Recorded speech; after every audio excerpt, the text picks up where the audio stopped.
Hello everyone, welcome to Wisdom Coaching Classes. इस current affairs की series के माध्यम से हम आपके लिए डेली करंट अफेयर्स की वीडियो लेकर आएंगे, जिससे आपकी तैयारी को और बेहतर किया जा सके। हमारा offline SSC GD batch, Delhi constable batch 18 सितंबर 2023 से प्रारंभ हो रहा है। उससे संबंधित जानकारी को प्राप्त करने के लिए आप इस नंबर पर कॉन्टैक्ट कर सकते हैं। तो चलिए फिर शुरू करते हैं आज का लेक्चर। इसमें पहला टॉपिक पोयला बैसाख से संबंधित है। पोयला बैसाख बंगाली पंचांग का प्रथम दिन है, जो बांग्लादेश का आधिकारिक पंचांग भी है। यह उत्सव 14 अप्रैल को बांग्लादेश में और 15 अप्रैल को भारत के कुछ राज्यों जैसे पश्चिम बंगाल, त्रिपुरा, झारखंड और असम की बराक घाटी में मनाया जाता है। हाल ही में पश्चिम बंगाल सरकार ने 15 अप्रैल को बंगाली नववर्ष के रूप में मनाने की घोषणा की है। अगला टॉपिक एसबीआई से संबंधित है। एसबीआई ने अपने सुपर प्रीमियम कार्ड ओरम की नई विशेषताएं लॉन्च की हैं, जो समाज के प्रीमियम वर्ग जैसे हाई नेट वर्थ वाले व्यक्तियों के लिए है। ओरम कार्ड धारक सालाना 2 लाख रुपए तक का लाभ उठा सकेंगे। अगला टॉपिक यूआईडीएआई से संबंधित है। इस साल यूआईडीएआई ने मुंबई में ग्लोबल फिनटेक फेस्टिवल में री इमेजिंग आधार ऑथेंटिफिकेशन थीम के तहत पूरी तरह से देश में ही विकसित एआई और एमएल इंजन द्वारा संचालित अपनी बेहतर चेहरा प्रमाणीकरण सुविधा का प्रदर्शन किया है। अगला टॉपिक आसियान से संबंधित है। इंडोनेशिया के जकार्ता में हो रहे 20वें आसियान शिखर सम्मेलन में प्रधानमंत्री मोदी ने आसियान भारत व्यापक रणनीति साझेदारी को मजबूत करने के लिए व्यापक चर्चा की तथा साथ ही ASEAN Bharat FTA free trade agreement की समय पर समीक्षा पर जोर दिया है, जिससे भारत के निर्यात को और ज़्यादा वृद्धि मिल सकती है। अगला टॉपिक भी आसियान से संबंधित है। आसियान में पहले 10 देश हुआ करते थे, जिसमें अभी हाल ही में एक नया देश तिमोर लिस्ते जोड़ा गया है। प्रधानमंत्री मोदी ने इस समिट के दौरान तिमोर लिस्ते में दूतावास खोलने का फैसला किया है। अगला टॉपिक यूएन असेंबली से संबंधित है। वर्तमान में यूएन असेंबली का 78वां सत्र का आयोजन डेनिस फ्रांसिस की अध्यक्षता में किया जा रहा है, जिसका विषय विश्वास का पुनर्निर्माण और वैश्विक एकजुटता है।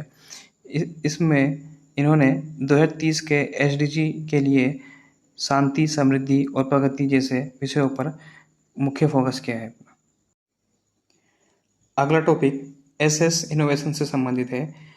प्रसिद्ध surgical robotic firm SS innovation ने पद्मश्री से सम्मानित माइलस्वामी अन्नादुरई को अपने निदेशक के रूप में नियुक्त करने की घोषणा की है। ध्यान रहे कि पद्मश्री डॉक्टर माइलस्वामी अन्नादुरई को मून मैन के रूप में भी जाना जाता है। प्रधानमंत्री उज्ज्वला योजना से संबंधित है।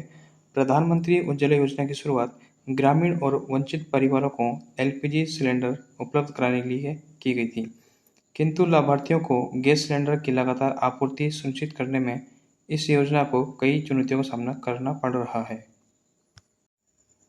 अगला टॉपिक एशियाई डेवलपमेंट बैंक से संबंधित है। 2023 क्षेत्रीय सहयोग और एकीकरण सम्मेलन एशियाई विकास बैंक द्वारा जॉर्जिया के तिलिबिसी में आयोजित किया गया था। एडीबी एक क्षेत्रीय विकास बैंक है, जिसकी स्थापना वर्ष 1966 में एशिया और प्रशांत क्षेत्र में सामाजिक एवं आर्थिक विकास को बढ़ावा देने के उद्देश्य से की गई थी। इसका हेडक्वार्टर फिलीपींस के मनीला में स्थित है। हमारे इस करंट अफेयर की सीरीज में दूसरा सेगमेंट क्वेश्चंस के रूप में होता है, जिसमें पहला प्रश्न है, हाल ही में केरल राज्य किस वर्ष में पहली जायद चैरिटी मैराथन की मेजबानी करेगा? इसका आंसर है ऑप्शन ए 2024। जायद चैरिटी मैराथन की उच्च आयोजन समिति ने भारत के लिए एक महत्वपूर्ण विकास की घोषणा की है। यह आयोजन केरल राज्य के अधिकारियों और यूएई संयुक्त अरब अमीरात में रहने वाले भारतीय समुदायों के बीच एक महत्वपूर्ण सहयोग होगा, जो दोनों क्षेत्रों के बीच सांस्कृतिक और आर्थिक संबंधों को मजबूत करता है। अगला प्रश्न है, हाल ही में किस राज्य सरकार ने 837 करोड़ रुपए की साइबर सुरक्षा परियोजना को मंजूरी दी है? तो इसका आंसर है ऑप्शन बी, महाराष्ट्र सरकार ने।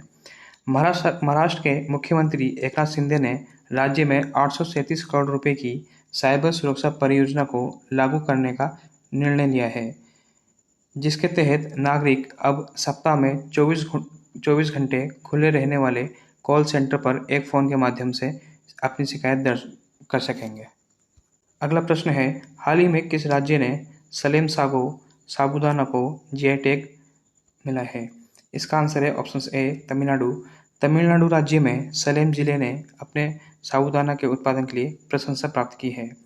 इसे स्थानीय भाषा में जाओवारिसी के नाम से जाना जाता है।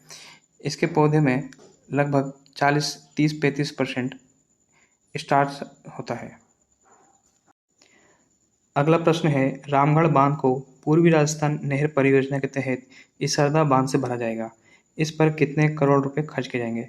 इसका आंसर है ऑप्शन बी, 1250 करोड़ रुपए। हाल ही में देखा गया है कि रामगढ़ बांध सूखे की मार झेल रहा है। इस बांध को में पानी भरने के लिए पूर्वी राजस्थान नहर परियोजना के तहत इसरदा बांध से भरा जाएगा, जिसमें मुख्यमंत्री अशोक गहलोत द्वारा घोषणा की गई है और इस पर 1250 करोड़ रुपए खर्च किए जाएंगे। अगला प्रश्न है, हाल ही में हाफूस आम की खेती को समर्थन देने के लिए किस राज्य सरकार ने एक आम बोर्ड स्थापित करने का निर्णय लिया है? इसका आंसर है ऑप्शन डी, महाराष्ट्र। महाराष्ट्र राज्य कोंकण में एक आम बोर्ड स्थापित करेगा। बोर्ड बीमा, उत्पादन वृद्धि, कीट नियंत्रण और अनुसंधान जैसे क्षेत्रों में सहायता प्रदान भी करेगा। इसमें अगला प्रश्न है, हाल ही में कौन यूरोपियन संघ के होराइजन रिसर्च प्रोग्राम में फिर से शामिल हुआ है?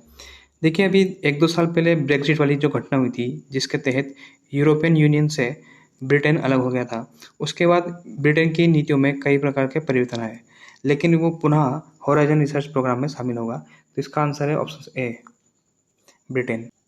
अगला प्रश्न है, हाल ही में केंद्र सरकार ने मेडिकल शिक्षा में सरकारी स्कूलों के छात्रों के लिए कितने प्रतिशत आरक्षण की मंजूरी दी है? ये टॉपिक हमने कल डिस्कस करा था। इसका आंसर है ऑप्शन सी, 10%। ये जो केंद्र सरकार ने ये डिसीजन लिया है, ये पुडुचेरी के प्रस्ताव पर के आधार पर लिया है। अगला प्रश्न है, हाल ही में एशियाई टेबल टेनिस चैंपियनशिप 2023 में भारतीय टीम ने कौन सा पदक जीता? इसका आंसर है ऑप्शन बी, कांस्य। हाल ही में भारतीय पुरुष टीम ने कोरियाई गणराज्य के प्योंगचांग में एशियाई टेबल टेनिस चैंपियनशिप 2023 के सेमीफाइनल में मिली हार के बाद कांस्य पदक के साथ अपने सफर को समाप्त किया। अगला प्रश्न है, हाल ही में आईएनएस सुमेधा ने कहाँ एक्सरसाइज ब्राइट स्टार 23 में भाग लिया है? इसका आंसर है ऑप्शन ए, मिस्र। भारतीय नौसेना का INS Sumedha exercise brighter star 23 में भाग लेने के लिए इजिप्ट के पोर्ट अलेक्जेंड्रिया पहुंचा। यह त्रिसेवा सैन्य अभ्यास है और इसमें लगभग 34 देशों की भागीदारी देखी जाएगी। इसमें अगला और अंतिम प्रश्न है, हाल ही में दुनिया के किस शहर ने खुद को दिवालिया घोषित किया है? इसका आंसर है option C, Birmingham. Birmingham city ने खुद को दिवालिया घोषित किया है और आवश्यक सेवाओं को छोड़कर सभी तरह के खर्चों पर तत्काल प्रभाव से रोक लगा दी है। इसी के साथ इस लेक्चर को यहीं एंड करते हैं। Thank you very much, hope you like it.